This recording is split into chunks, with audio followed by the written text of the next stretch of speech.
Hello दोस्तों, राम राम। कैसे हो आप सब? आपका यूट्यूब चैनल जस्टिन में बहुत बहुत स्वागत है। दोस्तों, आज कजरी तीज है, तो आप सभी को भी कजरी तीज की हार्दिक शुभकामनाएं।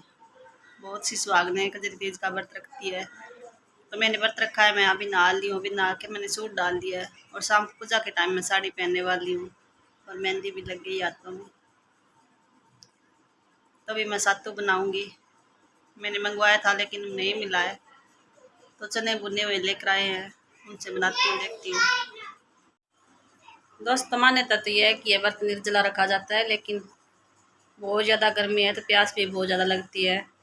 तो मैंने पानी पी लिया है और मैंने थोड़ा सा बनाना शेक बना के पी लिया है। और अभी देखती हूँ, पहले सत्तू बनाती हूँ। चने उनको साफ़ करते हैं, देखते हैं क्या है उसमें। तो जो छोटे छोटे चने होते हैं वो वाले निकाल देते हैं और बाकी साफ़ करके उनको पीसते हैं। भुने हुए थोड़े से और भून लेते हैं, थोड़ी सी नमी है वो निकल जाएगी, फिर आसानी से भुन भी जाते हैं। तो मेरी मिक्सी ख़राब हो रखी है, बहुत ज़्यादा मुश्किल हो गया कि कैसे मैं पीसूँ, इसीलिए मैंने मंगवाना ही थे। मिक्सी ठीक होती तो मैं घर पे बना लेती, लेकिन अभी बनाना पड़ेगा, कोई चारा नहीं है। अगर हाथ चक्की होती तो उससे भी मैं पीस लेती, लेकिन वो भी ख़राब पड़ी हुई है। तो अभी देखते हैं, मिक्सी किसी की मांग के लेते हैं और फिर घर पर बनाते हैं।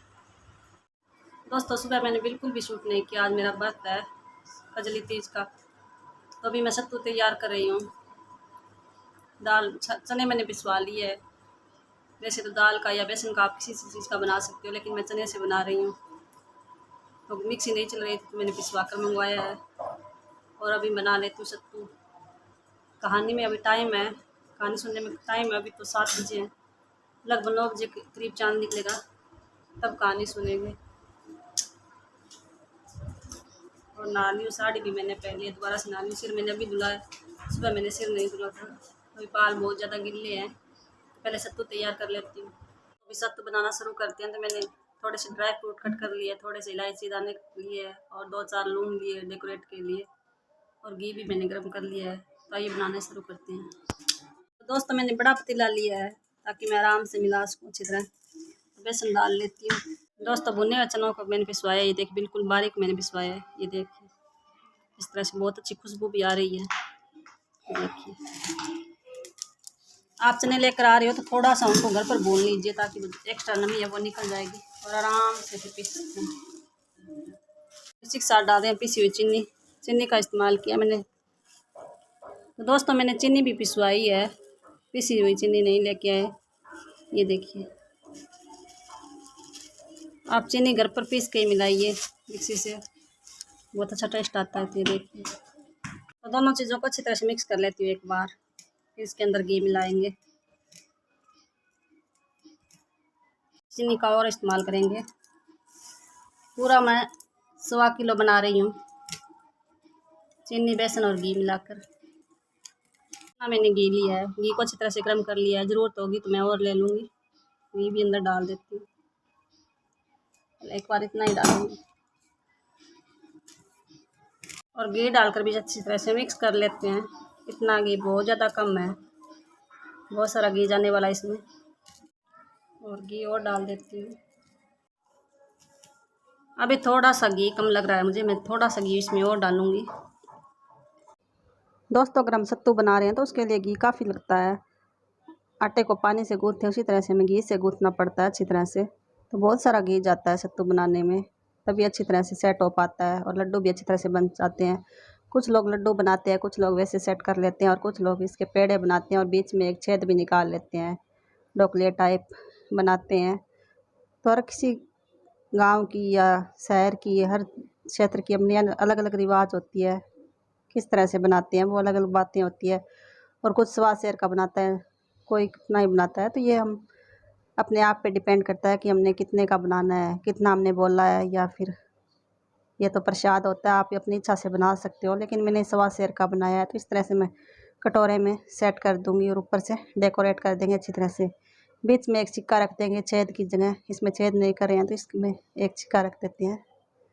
1 रुपये का सिक्का है ये, और अच्छी तरह से इसको डेकोरेट कर देते हैं। फिर हमारा सत्तू तैयार हो जाता है। तो ये देखिए कितना अच्छा लग रहा है ना, तो पूजा के लिए सत्तू भी तैयार हो गया और बाकी की तैयारी भी हम कर लेते हैं। तो बाकी जो बचा उसके मैं लड्डू बना लेती हूँ, फिर बांट देंगे सारा सत्तू। दोस्तों अगर आप भी घर पर सत्तू बना रहे हो, ज़रूरी नहीं कि हम सत्तू व्रत में ही बनाए, वैसे भी हम बना सकते हैं, ठंडा होता है ये। अगर आप घर पर बना रहे हो, चने घर पर पीस रहे हो, दाल पीस रहे हो, तो थोड़ी दरदरी पीसिए, ये बहुत ज़्यादा बारीक हो गई है, फिर थोड़ा खाने में मुश्किल होता है, मुँह के अंदर चिप चिप होने लगती है, बहुत मुश्किल से खाए जाते हैं। तो ये देखिए लड्डू भी तैयार हो चुके हैं। दोस्तों अभी तैयार हो चुके हो कथा सुनने के लिए, अभी कथा सुनते हैं। सत्तू भी मैंने तैयार कर लिया, थाली भी मैंने तैयार कर ली है, तो अभी कथा सुनते हैं। रात काफ़ी हो गई है, देखती हूँ कहाँ पे सुनूँ। अंदर बहुत ज़्यादा गर्मी हो रही है और साड़ी भी मैंने अभी फिर बहुत ज़्यादा गर्मी हो रही है, बाहर ही सुनती हूँ कथा। चलिए सुनते हैं, आप लोगों को भी सुनाती है कथा। तो दोस्तों कथा का टाइम हो गया, तो पूजा कर लेते हैं और कथा भी सुन लेते हैं। पूजा विधि विधान मुझे अच्छी तरह से नहीं आता है, जितना मैं जानती हूँ उसी तरीके से मैं कर रही हूँ। तो सबसे पहले मैं नदी बना लूँगी मिट्टी की। मैंने मिट्टी भिगो कर रख दी थी पहले। अगर साथ के साथ हम मिट्टी भिगोते हैं तो अच्छी तरह से नहीं भीग पाती है, तो मैंने पहले भिगो कर रख दी थी। और यहाँ पर पोछा लगा लिया है। अगर कच्ची जगह होती है तो गारा लगाया जाता है, लेकिन यहाँ पर मैंने पोछा लगा लिया। थोड़ी सी इसको डेकोरेट कर लेंगे, पूजा कर रहे हैं तो हल्दी और आटे से मैं थोड़ा सा इसको डेकोरेट कर लूँगी। अभी मैंने कटोरे में कच्चा दूध और पानी भर कर रख दिया है। मैं इसके अंदर नहीं डालूँगी, अगर इसके अंदर डालती हूँ तो पूरी मिट्टी मिट्टी हो जाएगी और दूध पूरा फैल जाएगा, इसलिए मैं कटोरा ही रखूँगी। तो ये देखिए नदी भी हमारी डेकोरेट हो चुकी है और नीम का पौधा भी हम यहाँ पे लगा देंगे। तो इस तरह से मैं रख दूँगी। कटोरे में मैंने दूध डाल लिया है, अगर इसके अंदर डालते हैं तो पूरा फैल जाता है। और अभी हम नीम भी रोप देते हैं, टहनी लेके आए थे तो यहाँ पे लगा देते हैं और बाकी की पूजा भी कर लेते हैं। दीप जला देते हैं और नीमड़ी माता के तिलक कर देते हैं रोली मोली और अक्षत से। और बाकी की पूजा जो होती है आप लोगों को भी पता होगा किस तरह से आप लोग करते हो, लेकिन हर जगह पर अलग तरीके से पूजा की जाती है। जितना मुझे नॉलेज है उतनी पूजा मैं कर रही हूँ, जो बहुत ज़्यादा मुझे नॉलेज नहीं है। ये सिंपल तरीके से हम पूजा करते हैं, वो वाली पूजा मैं कर रही हूँ। नीमड़ी माता की कथा सुनी जाती है और नीमड़ी माता की पूजा की जाती है। माँ भगवती का ध्यान किया जाता है, माँ पार्वती जिसको बोलते हैं, उनकी भक्ति भावना की जाती है। तो यहाँ पर काजल और रोली की मैं साथ साथ टिक्की निकाल लेती हूँ। मेहंदी की भी निकाली जाती है, लेकिन इस टाइम पे मुझे मेहंदी नहीं मिली, पता नहीं कहाँ रख दी मैंने कॉपी। दोस्तों यहाँ पे शिव परिवार की पूजा की जाती है, लेकिन मेरे पास शिव परिवार की पूरी फ़ोटो नहीं थी, तो मैंने शिव पार्वती जी की फ़ोटो और गणपति जी की फ़ोटो ले ली है। गणपति जी की पूजा तो हम हर कथा में या कोई भी व्रत हम रखते हैं तो करते ही करते हैं। सबसे पहले गणपति जी की पूजा की जाती है, तो मैं यहाँ तिलक कर दूँगी। शिव जी को मैं हल्दी का तिलक कर रही हूँ और माँ पार्वती और गणपति जी को मैं सिंदूर का तिलक कर रही हूँ। रोली मोली अक्षत सहित इनकी पूजा कर लेती हूँ। और गणपति जी को मैं गुड़ का भोग लगाऊंगी, इनको गुड़ बहुत ज़्यादा प्रिय है, तो मैं इनको गुड़ का भोग लगाऊंगी। और बाकी जो मैंने सत्तू बनाया उसका भोग मैं लगा दूंगी। तो आप किस तरह से पूजा करते हो कमेंट करके ज़रूर बताना। मैं इसी तरीके से पूजा करती हूँ। और कथा भी मैंने खुद से सुन ली। मैं अकेली व्रत रख रही हूँ तो मैं अकेली कथा सुन रही हूँ, मेरी सिस्टर ने व्रत नहीं रखा है तो वो मेरे साथ नहीं कथा सुन रही है। तो मैं खुद से ही पूजा कर रही हूँ, खुद से भी कथा सुन रही हूँ। पहले मैं सोच रही थी कि बाहर की साइड में पूजा करूँगी, लेकिन फिर मैंने पूजा घर में ही पूजा कर ली।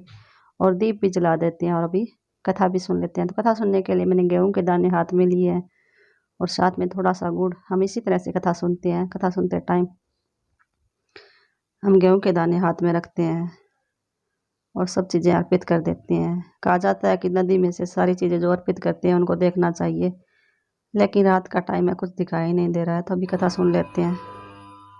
तो आइए आप लोग भी सुन लीजिए कथा। जय माँ भगवती, जय नीमड़ी माता।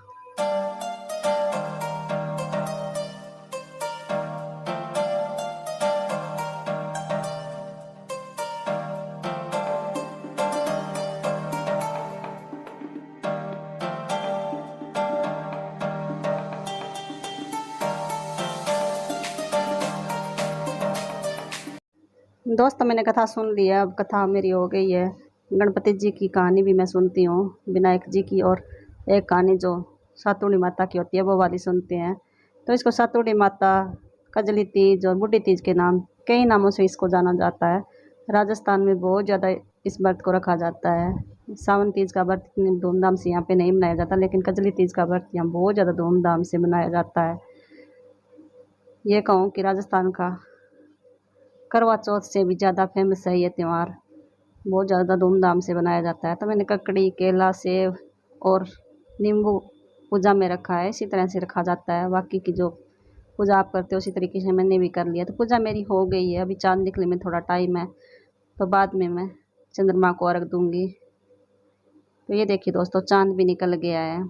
थोड़ा ऊपर आने के बाद मैंने चाँद को देखा था। वैसे बोला जाता है कि भादवे की कृष्ण पक्ष को जो चंद्रमा होता है, चतुर्थी को देखा जाता है, वो पहली बार नहीं देखना चाहिए। कनक चतुर्थी के नाम से इसको जाना जाता है। तो मैंने थोड़े टाइम बाद में देखा, 10 बज रहे हैं, तभी पूजा कर लेती हूँ। रोली मोली अक्षत सहित इनको भी भोग लगा देती हूँ और फिर गेहूं के दाने हाथ में लेकर अर्घ भी दे देते हैं, चंद्रमा को अर्घ देते हैं। उसके बाद पतिदेव जी की भी पूजा कर लेंगे और उसके बाद पानी पीकर व्रत भी तोड़ लेंगे। उससे पहले बायना निकाला होता है, वो वाला सासू माँ को दिया जाता है। अगर सासू माँ आपके घर में नहीं है तो आप अपनी जिठानी को या बड़ी नंद को भी दे सकते हो बायना। तो पहले चंद्रमा की भी पूजा कर लेते हैं, पतिदेव जी की पूजा कर लेते हैं। दोस्तों, घर में कोई भी तीज त्यौहार या व्रत हो, चंद्रमा वाला व्रत अगर होता है तो बच्चों को बहुत ज़्यादा एक्साइटमेंट रहती है। वो चंद्रमा निकलने का वेट करते हैं। सारे बच्चे ऊपर है, अभी तक मनन भी नहीं सोया है, 10 बज रहे हैं। और चंद्रमा की परिक्रमा भी कर लेते हैं। फिर चंद्रमा की पूजा हो जाएगी और फिर बाकी रहेगी पतिदेव जी की पूजा।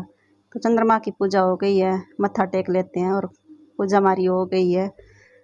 अभी पतिदेव जी को तिलक कर देंगे, उसके बाद हमारी पूजा कंप्लीट हो जाएगी। उसके बाद मम्मी जी का आशीर्वाद लेना बाकी रहता है। फिर व्रत तोड़ेंगे। व्रत तोड़ने से पहले गाय को भी बायना जो रोटी सत्तू वह खिलाते हैं, उसके बाद खुद व्रत खोलूँगी। मैं बहुत लेट हो गया व्रत खोलते खोलते, मुझे कपड़े भी चेंज किए। पहले मैंने काफ़ी हेवी हो रहे थे, तो कपड़े चेंज करने के बाद मैंने व्रत तोड़ा। तो लगभग 10:30-11 का टाइम हो गया व्रत तोड़ते तोड़ते। तो यहाँ की पूजा हमारी हो गई है। तो अब मम्मी जी का आशीर्वाद ले लेते हैं, सबसे ज़रूरी है। इनके आशीर्वाद के बिना कुछ भी नहीं है। तो बायने में पैसे और जो सत्तू निकाला जाता है वो वाला सासू माँ या जिठानी या नंद को दिया जाता है। तो मम्मी का आशीर्वाद भी ले लिया है। तो दोस्तों, रात के 10:15 हो रहे हैं। अभी मैंने चांद को रख दे दिया है। मैंने 10 बजे चांद को देखा और मम्मी को बायना निकाल कर वो दिया है, वो दे दिया। बच्चों को प्रसाद दे दिया और कपड़े भी चेंज कर लिए। अभी व्रत खोलूँगी। इतने भी कपड़ों में बहुत ज़्यादा मुश्किल हो रहा था, मैंने व्रत नहीं खोला पहले। अभी व्रत खोलूँगी और वीडियो का एंड भी कर देती हूँ। तो आज के वीडियो बस इतना ही। मिलती हूँ नेक्स्ट वीडियो में। तब तक के लिए thanks for watching, take care, good night, bye bye.